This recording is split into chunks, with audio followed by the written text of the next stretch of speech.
Yo, my name's Demir. My name's Kadeem. In August 2010, a group of young people came to the British Museum to learn about the Ife head.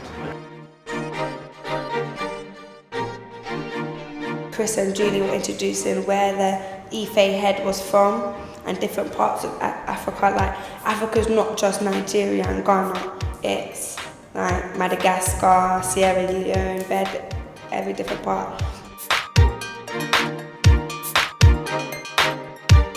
We voiced our opinion about the Ife head and what it could have meant. The object is from West Africa. It was found in Ife, which is in present-day Nigeria, in 1938. Beyond created a poem which was performed in the Africa Gallery, which you see around me. It's best I douse this flame to preserve what oxygen remains. Sitting in this gloom, one has little choice but to reflect on one's existence. 7 seconds of sentience on 7 splinters of light, on 7 spirits of self, in 7 heavenly halls holding 7 mystical metaphors manifesting 7 calligraphic characters. You must embrace the acacia tree, twisting its thorns in tandem in the sweltering desert heat. For when the correct combinations of thorns are twisted, particular petals will align themselves to form the 3rd calligraphic character. The tree beyond the referred to was in the South Africa landscape. We discussed the gender of the object, whether it was male or female. I personally thought that the object was universal, as people were open to perceive it as they want it to be. The reason for having so many heads in the gallery is because in the past we believed that the head is where authority is from.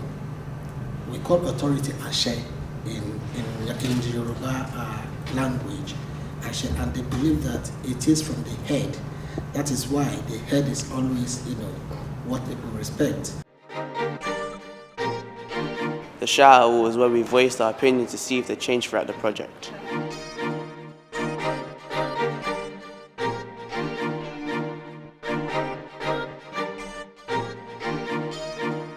Beyond motivated us to create a poem about the Ife head.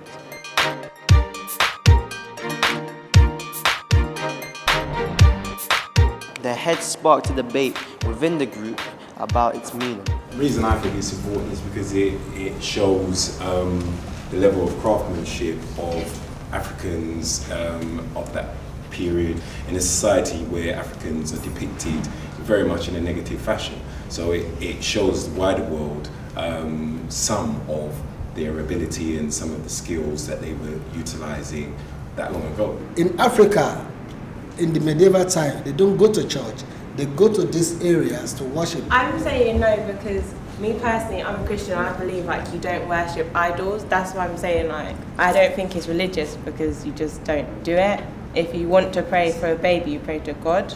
In this religion, it is another way of looking at it like that. It makes it seem like we don't idol worship because we just talk about God, but we actually do in other forms. I actually don't think this has anything to do with anyone bowing down to it. I still think someone just made the statue for their own happiness. We performed our pieces here to the public.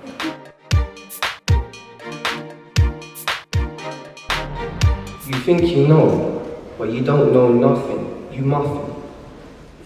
The head's name is Lucian, and your name is Soul. To some people, the head has no purpose at all. As universal head, we don't know whether it's a female or male, yet to this day it's an untold tale. While people gather around this strange-looking sculpture, they are full of joy and laughter. I see that you survived, my love. It holds such a powerful vibe. I question myself, was it a queen or king of an Ife tribe?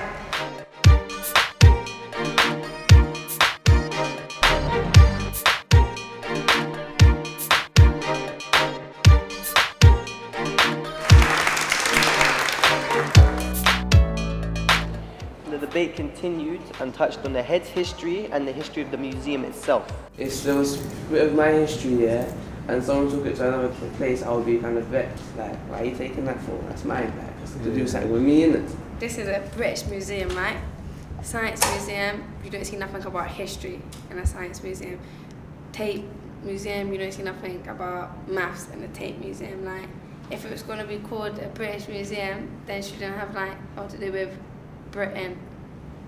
I understand they have like these different sections like China, Mexico, Greek and whatnot, but it should have like a different name, not something like to do with multicultural, because it's not just based on British stuff.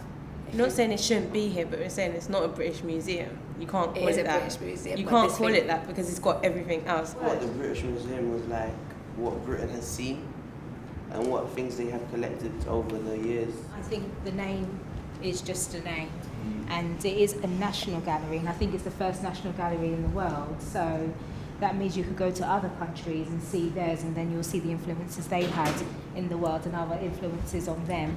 And I think it's about educating and publicising what you have here, because I don't really think I knew it was so eclectic. One hand, like you could change it. Like if I'm a little child right now, yeah, and mom goes, oh, do you want to go to the British Museum? I'll be a bit reluctant. But if she goes, do you want to go to the Museum of the World? That's the whole world now.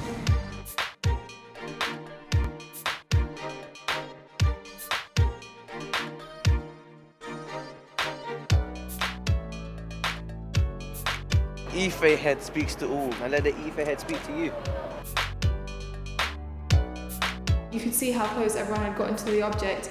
Even myself, I started to really feel personal towards it, as if I had travelled with it. It's rather refreshing in a way to have an object that because not that much is known about it, it kind of opens people's minds, you know, and allows you freedom to speculate. And some of that speculation becomes part of the object itself and its history. Young people of today, you know, very, very interested in what we had to say about the Ife heads and that our interpretations of it, maybe where he wouldn't think of it because he's not in our age frame.